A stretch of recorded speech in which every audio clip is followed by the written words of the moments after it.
Hello guys and welcome back to WillDoesMagic. My name is Will. I hope you're all having a magical day. Now before we get started, we have something to celebrate. We've hit 500 subscribers guys, and I just can't thank you guys enough for doing that for me and for this whole community of magic loving people out there. Now as I said in my last video, it's giveaway time. Now I've given it some thought about it, and I feel like the best way to do it is to actually see who's active on the channel for today.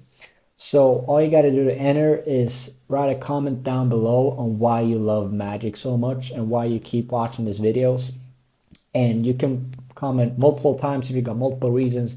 Every comment is an entry, and I'll be doing a random raffle to somebody who I'm going to get contact via email, and then they're going to win a gift card on Amazon so they can purchase any kind of magic they want.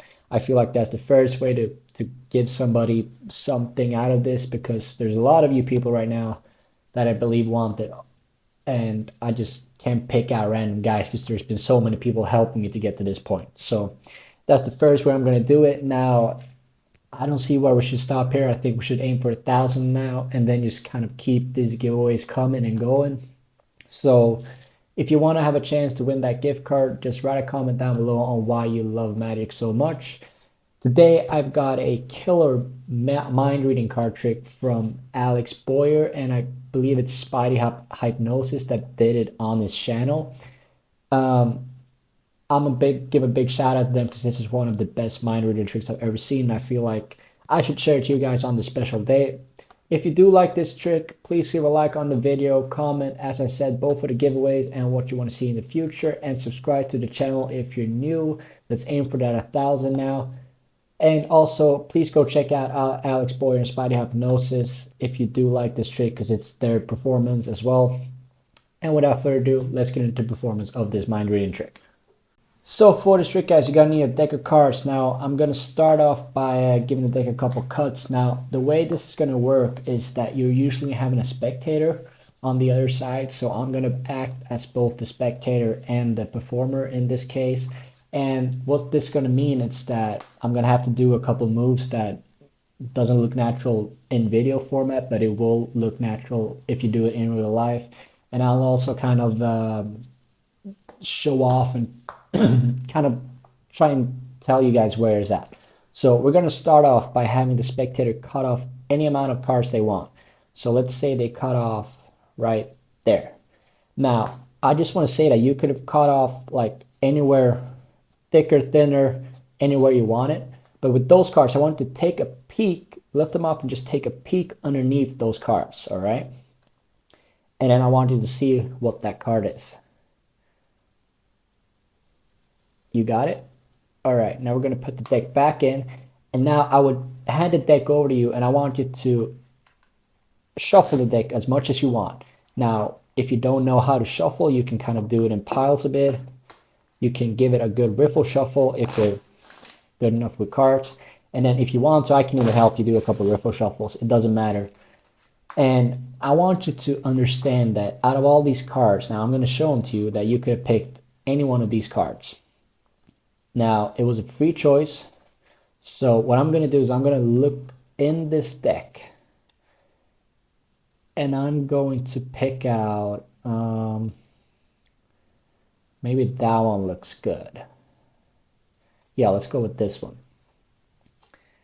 All right, so let's recap what we did. So first, normal deck of cards. You picked out a card, anyone you wanted. You handed it back. We shuffle the deck. I pick out one card. Now, I'm going to go based out of intuition here and say that this card is, let's see, a red card, I'd say. Correct so far? All right. I also sense that it's kind of mid, but mid higher-ish, I'd say. So up above a 7 at least, but not a face card out. Is that right? All right. And then if I'm sensing right, I believe that this should be... I don't feel it's a heart, so I'm going to say it's a diamond. And I'm going to say that it's the 9 of diamonds.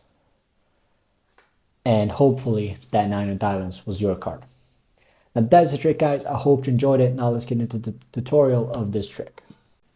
All right, so for this trick, guys, it does require a bit of a setup. Now, it's gonna have to require you to set up the diamonds, spades, hearts, and clubs, all in order, king through 9. Now, if you're familiar with the phrasing chased, so clubs, hearts, spades, diamonds, it's pretty commonly used in Magic for remembering orders, and this is the way I used to do it. If you're familiar with any other phrase and any other order, you might go hearts, spades, diamonds, clubs. As long as you can remember which order these are in, it doesn't really matter how you do it. But I'm going to keep that chased. So clubs, hearts, spades, and diamonds. Now that is your starter. Now, in this performance, what I like to do is I like to start off by giving the deck a couple false cuts. And you can do it once, twice, you can do different kind of false cuts.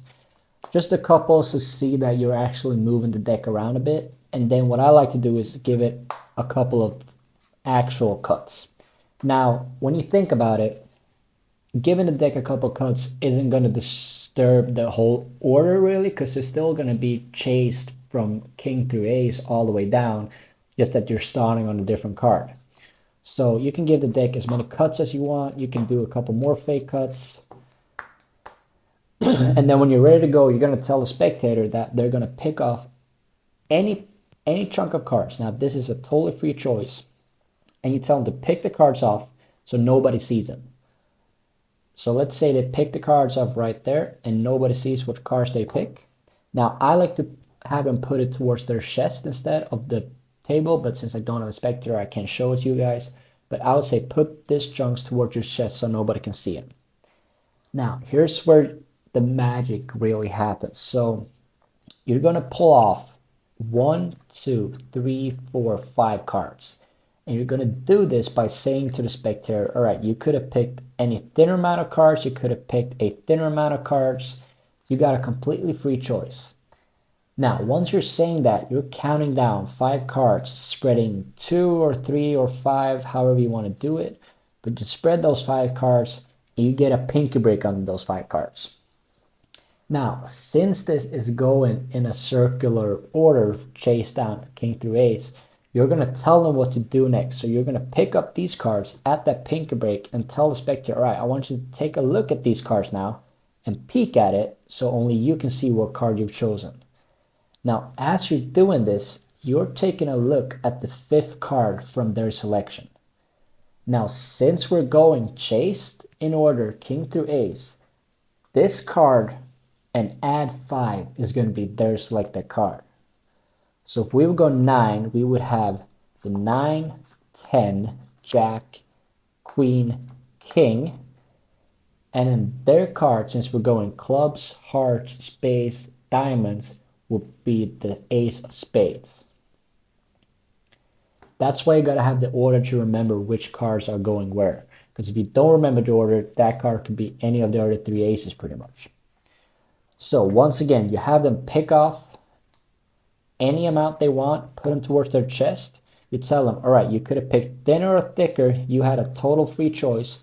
I want you to take your pack and take a peek at that card. You, at the similar time or same time, peek at your card, which is the 5th from their selected card. So ace plus 5 would be the 6 of spades. Now you put these cards back and you put these cards back on top. And now from here, you want to destroy any evidence that the deck is set up from the start. So what you're going to do is you're going to do a couple riffle shuffles. You let the spectator riffle shuffle the cards. And you'll realize if they're good at handling the cards, they can riffle shuffle as much as they want.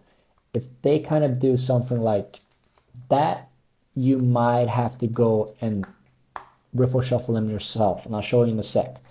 But just to recap one more time, they get to pick out any chunk they want. They put it towards their chest. You say you could have picked thinner or thicker amount of cards. It was a total free choice. Now I want you to take that pile and I want you to peek at that bottom card. They peek at their bottom card. They put it back. And then you give the deck to the spectator and tell them to shuffle it. Now, from here onwards, it's only an acting performance because you already know what card they've chosen. Now, this is the beauty of this trick. You start out with a setup deck of cards. You let the spectator mix it. And if they can do these kinds of riffle shuffles, you're pretty much good to go. I would tell them to cut a couple times as well. And then if you want to, you can finish off with a few real good riffle shuffles. Now, the only reason you're doing this is to get rid of the evidence that the deck is set up. Now, you can either tell them that, all right, I want to make sure that your card gets as lost as possible in the deck, but since you already know which card they had, it doesn't really matter. So if we keep going, and then you tell them that we're going to go through what happened. So you picked out a card at random, you put it back, nobody else has seen the card, and now we shuffle the deck. Now I'm going to go through the deck and try to find your card. So you turn the deck towards yourself, and then you're going to look for their selected card. Now we did this a couple times, but I'm just going to say that the last time we had, or I saw the 8 of diamonds, so I'm going to say that their card was the king of diamonds. Now if it happens that their card is kind of towards the top, I would go through a bit and then just kind of trying to slide it over and then slide it up. That was an awfully unnatural, but as you can see, all these cards now do not look like they're set up in any order at all. They look completely mixed, and you would not be suspicious if you saw this. Now that is the beauty of this trick. So you go through the cards, say, all right, you know what, I think I got a feeling about this card right here. You go through the whole deck. Yep, that's the card. You put it down. And now I like to show them that the cards are completely mixed up. Now, preferably you do this before you pick out their card, just so that they can see that their card is still in it. Because if they start looking for their card now and they don't see it, they'll know that the card is there. So do this before you pick out that card. So you show them the cards, you pick out the card, you put the deck down, and here it's only acting. So you get a sense of the spectator that their card is a red card. It is pretty high, maybe even, yeah, I feel like it's high, and I don't feel like it's a heart. I think it's a diamond, and you say it's the king of diamonds, you turn it over, and they'll all be amazed. Now that is the trick, guys. As I said, Alex Boyer, SpideyHypnosis, they are the main reasons that I can post this trick, because they've done an amazing job on their channel to kind of promote this trick. And the first time I saw it, I was mind blown. I couldn't figure it out. So give them a huge shout out. Give them a look at their video, like their video. And as I said, guys, the giveaway will be live. So write a comment down below on why you love magic so much. If you're new to the channel, please subscribe. We're aiming for the stars right now. 1,000 subscribers is our next goals. And without further ado, that's it for this video. I hope you liked it. I hope you all have been having a magical Monday, and I'll see you next time. Bye.